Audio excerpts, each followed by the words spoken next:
गेल्या 2 वर्षात महिलांच्या ओरिएंटल चित्रपट हे सिनेमागृहात येतात आहेत आणि हे चित्रपट आपण पाहतोय की बऱ्यापैकी चाललेले आहेत आणि त्या चित्रपटांच्या गर्दीत किंवा त्या चित्रपटाच्या लाईनला आता पुन्हा एकदा महिलांविषयी बोलणारा चित्रपट येतोय, तो म्हणजे बाई आणि तो बाई हा चित्रपट या आठवड्यात रिलीज मल्टीस्टार्टर बाई हा चित्रपट नुकता चित्रपटगृहात दाखल झालेला आहे। तर हा चित्रपट नेमका कसा आहे तर ते आपण या व्हिडिओच्या माध्यमातून पाहणार आहोत। तर या चित्रपटाची सुरुवात होते धनुष आणि अबोली या जोडीच्या आहे ती लंडनमध्ये यांचा संसार चालू असतो। दोघांच्याही लग्नाला 5 वर्ष पूर्ण झालेली असतात। संसार त्यांचा जेमतेम चालतला असतो, खटके उडणं चालू असतं आणि दोघं एकमेकांना त्यांचे ॲम्बिशन असतात त्यांना ते पूर्ण करायचे असतात, स्वतःचं घर घ्यायचं असतं, या सर्व गोष्टी असतात। त्यात जी अबोली आहे ते जे कॅरेक्टर आहे ते प्रार्थना बेहरेने केलेलं आहे आणि धनुष हे कॅरेक्टर स्वप्नील जोशीने निभावलेलं आहे। तर अबोलीची तक्रार असते की नवरा वेळ देत नाहीये, आपल्याला नवीन घर घ्यायचं आहे, आपल्याला ॲम्बिशन्स तू व्हायला पाहिजे, तू नोकरीमध्ये बढती घेतली पाहिजे आणि जो धनुष असतो तो त्याच्या परीने प्रयत्न करत असतो। त्यातच त्यांचे एकमेकांना बाबतीचे खटके उडतात आणि एके दिवशी जी ॲनिव्हर्सरी त्यांच्या जी अबोली आहे ती घर सोडून निघून जाते। ते या टेन्शनमध्ये तो मित्रासोबत दारू प्यायला बसतो। त्याच्यामध्ये मित्र जो त्याचा दाखवला आहे तो अभिनेता सागर कारंडे दाखवलेला आहे। तर या मित्रामध्ये एक रात्री तो निवांत गप्पा तो हे सगळं जेव्हा आपण अशा गोष्टी घडतात तेव्हा आपण सर्वसामान्य माणूस ज्याप्रमाणे देवाला ब्लेम करतो त्याप्रमाणे धनुषसुद्धा त्याच्या ह्या सगळ्या गोष्टीबद्दल देवाला ब्लेम करतो आणि देवाला म्हणतो की हे सगळं माझ्या बाबतीतच का, मी तर तिला एवढं खुश करण्याचा प्रयत्न करतोय, खुश ठेवण्याचा प्रयत्न करतोय, माझ्या बाबांनी काहीच कमी पडू देत नाहीये, तरीसुद्धा हे माझ्या बाबतीत असं का घडतंय। मग तेव्हा त्याच्यामध्ये असं दाखवलं आहे की त्याला देव प्रसन्न होतो किंवा देव त्याच्या गोष्टी ऐकतो आणि देव त्याच्यासमोर प्रगट होतो आणि त्याला तो म्हणतो की तू या जन्मात हे सगळं केलं आहेस, परंतु गेल्या 5 वर्षात तू तुझ्या बायकांसोबत चुकीचं वागलेलं आहे आणि त्याचं फळ म्हणून तुला या वर्षी किंवा या जन्मात तुला जे बायकोचं सुख मिळणार नाही आहे।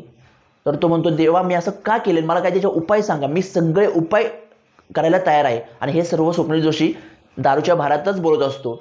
मग देव म्हणतो ठीक आहे, मी तुला एक संधी देतो आणि ती म्हणजे तुझ्या 5 जन्माच्या मागच्या 5 जन्माच्या बायका या तुला या जन्मात भेटतील आणि तुला एक करायचे त्या 5 जणांच्या ज्या काही इच्छा आहेत त्या तुला शोधायच्यात आणि त्या तुला पूर्ण करायच्यात। त्या पूर्ण केल्या, त्यांना जर समाधान मिळालं किंवा त्यांना जर शांती मिळाली, त्यांचा आत्मा हे झाला तरच तुला या जन्मात तुला बायकोचं सुख लाभल आणि तुझ्या दोघांचा संसार हा सुखी होईल। तर त्या सगळ्या उत्साहाच्या भरात दारू पिल्याच्या भरात स्वप्नील जोशी हो म्हणून टाकतो।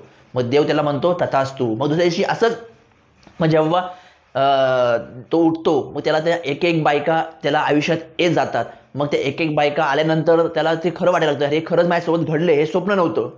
आणि जेव्हा हे गोष्टी घडतात मग त्या 5 बायका त्याच्या आयुष्यात येतात। त्या 5 बायकामध्ये सुकन्या मोने आहे, नम्रता गायकवाड आहे, आदिती सारंगधर आहे, त्यानंतर नेहा खान आहे, दीप्ती देवी आहे, अशा या 5 बायका त्याच्या आयुष्यात येतात। मग त्याला पहिल्यांदा बराच वेळ फर्स्ट हाफ तर त्याला 3 बायका आलेल्या असतात त्याच्या आयुष्यामध्ये। फर्स्ट हाफ तर खरं तर खूप स्लो दाखवलेला आहे, पण त्या बायका त्याच्या आयुष्यात येतात। मग त्या बायकांच्या इच्छा काय आहेत ह्या त्याला बराच दिवस त्याला कालावधी दिलेला असतो, खरं तर 30 दिवसाचा, पण 28 दिवस त्याला बायकांचे मनात काय चाललं आहे हे अक्षरशः समजत नाही। मग तो त्याला एक कल्पना सुचती, एका प्रसंगामध्ये त्याला बाईचं रूप घ्यावं लागतं किंवा बाई व्हावं लागतं त्या सगळ्यापासून वाचण्यापासून। मग तेव्हा त्याला कळतं की बाईच्या जागी जर आपण राहिलो तरच आपल्याला बाईच्या मनातलं काय आहे हे समजत येईल आणि या 5 जणांची इच्छा काय आहे हे त्याला सर्व कळण्यामध्येच पूर्ण फिल्ममध्ये त्याची तारांबळ उडते।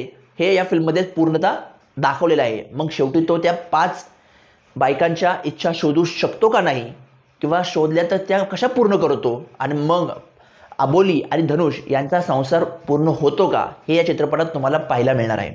ही झाली पूर्ण एक स्टोरी। या चित्रपटात टोटल 4 गाणी आहे, चौथं गाणं जे आहे ते पिक्चर संपल्यावर येतं आणि 3 गाणी चित्रपटात येतात। पण चित्रपटामध्ये असं वाटतं कुठंतरी की एवढ्या गाण्यांची गरज नव्हती आणि ते गाणी काही एवढं त्याला कनेक्टेड होत नाही आहे। पण गाणी जेमतेम आहेत, एवढी काही गाणी खास नाही आहेत, ज्या पद्धतीने सोशल मीडियावर त्या पद्धतीने वातावरण केलेलं आहे तेवढी एवढी गाणी खास नाही आहे। एकच गाणं जे आहे ते एंडला आहे ते थोडंफार बघण्यासारखं आहे। बाकी अभिनयाच्या बाबतीत म्हटलं तर जेव्हा अशा 6 अभिनेत्री जेव्हा समोर असतात तेव्हा आपल्याला असं वाटतं की याच्यातून कधी चांगलं आपल्याला पाहायला मिळेल, पण कुठेतरी तिथे निराशा झालेली आहे, कारण का फक्त या 5-6 अभिनेत्रीमध्ये सुकन्या मोने यांचा अभिनय जो आहे तो आपल्याला जरा लक्षात राहतो. त्यांचा एक वेगळी बोलण्याची पद्धत आणि सर्व गोष्टी आपल्या लक्षात राहतात. पण बाकीच्यांचं जर एवढं पाहिलं तर प्रत्येकाला हवा असा स्क्रीन टाईम आणि हवा असं त्यांच्या अभिनयाची ताकद दाखवण्याचा कोणत्याही प्रकारचा स्कोप या चित्रपटात दिसत नाही. त्यामुळे आपण पाहतोय की ते तेवढं प्रभावी झालेलं नाही आहे. सब्जेक्ट चांगला होता किंवा सब्जेक्ट जो आहे तो छोटा सब्जेक्ट खूप असा वाढवण्याचा प्रयत्न केला आहे. फर्स्ट हाफ तर पूर्णपणे आपल्याला स्लो जातो. त्यानंतर सेकंड हाफमध्ये जे आहे शेवटच्या 10-15 मिनिटातच जे काही धांदळ उडते, जे काही जमती घडतात त्या घडलेल्या आहेत. कुठेही विनोद एवढा खास झालेला नाही आहे. सागर कारंडे आहे म्हटल्यावर आपल्याला कॉमेडीची अपेक्षा आहे किंवा चांगल्या पद्धतीचं गिव्ह अँड टेकची अपेक्षा आहे, पण तसं कुठंही या चित्रपटात पाहायला मिळत नाही आहे. सर्वात महत्त्वाचं म्हणजे स्वप्नील जोशी आणि प्रार्थना भैरे यांची कपल म्हणून ते त्यांना दाखवले. त्यांची केमिस्ट्री आपण मितवा असेल जे अजून चित्रपट आहे त्यात पाहिलेली आहे आणि ती पुन्हा एकदा रिक्रिएट करण्याचा प्रयत्न या चित्रपटात झालेला आहे. परंतु आत्ताच्या जी जनरेशन आहे ती जनरेशन पाहता ते रिक्रिएशन कुठेतरी जमलेलं नाही आहे आणि पुन्हा असं वाटतं की आता किती वर्ष चित्रपट निर्माते हे स्वप्नील जोशी असेल, सुबोध भावे असतील, अंकुश चौधरी असेल यांना चित्रपट घेणार आहे, यांना घेऊन चित्रपट करणार आहेत आणि त्यांच्याकडून सक्सेसफुल होण्याची अपेक्षा करणार आहेत. तर कुठंतरी आता नवीन चेहऱ्यांना देखील संधी मिळाली पाहिजे. त्यामुळं स्वप्नील जोशीचा तोच अभिनय वाटतो आपल्याला या चित्रपटामध्ये. स्वप्नील आणि प्रार्थना यांची तीच केमिस्ट्री आपल्याला आता बघवत नाही आहे किंवा नाविन्य त्यांच्या केमिस्ट्रीमध्ये काही राहिलेलं नाही आहे. त्यामुळे असं कुठेतरी वाटतं की स्वप्नीलच्या ऐवजी किंवा प्रार्थनेच्या अजून दुसरी कोणतं कपल असलं असतं तर कुठेतरी अजून एका चित्रपटामध्ये जे डायरेक्टरला मांडायचं आहे ते अधिक प्रभावीपणे मांडता आलं असतं. आणि त्यात नेहा खानला विदर्भची मुलगी दाखवलेली आहे. जेव्हा तिच्या तोंडातून विदर्भाचा डायलॉग येतो किंवा विदर्भाची ती बोलती तेव्हा अक्षरशः कान बंद करून घ्यावेसे वाटतात. त्यामुळे अशा पद्धतीने एवढ्या अभिनेत्री असूनसुद्धा, एवढी मोठी स्टारकास्ट असूनसुद्धा कुठंतरी चित्रपटामध्ये एक कमीपणा जाणवतो. त्यामुळं हा चित्रपट तुम्ही जर पूर्ण फॅमिलीला घेऊन बघण्याचा प्लॅन करत असाल तर तुम्ही पुन्हा एकदा त्याच्यावरती विचार करावा. कारण हा चित्रपट तुम्ही ज्या अपेक्षित जाणार आहात की एवढ्या अभिनेत्री आहे, स्वप्नील जोशी आहे, गाणे एवढे खूप सर्व रील्स बनतात आहे, खूप चालतंय, तर ते तुमची अपेक्षा पूर्ण होईलच याची शाश्वती नाही. पण हे झालं माझं मत. तुम्हाला हा चित्रपट कसा वाटला तुम्ही कमेंटमध्ये नक्की सांगू शकता. मी या चित्रपटाला देतोय 2 स्टार. 1 स्टार म्हणजे चित्रपटाची जी कथा आहे ती चांगली आहे परंतु ती मांडता जास्त आली नाही आहे. आणि 1 स्टार म्हणजे सुकन्या मोने यांच्या अभिनयाला. का एवढ्या 5 अभिनेत्री 6 अभिनेत्यांच्या गर्दीमध्ये सुकन्या मोने यांचा अभिनय असेल, त्यांची संवाद फेक असेल, त्यांचा गेटअप असेल, हे सर्व आपल्या लक्षात राहतं. तर तुम्हाला हा चित्रपट कसा वाटला, तुम्ही अजून हा पाहिलाय का नाही पाहिलाय ते आम्हाला व्हिडिओच्या कमेंट बॉक्समध्ये नक्की सांगा.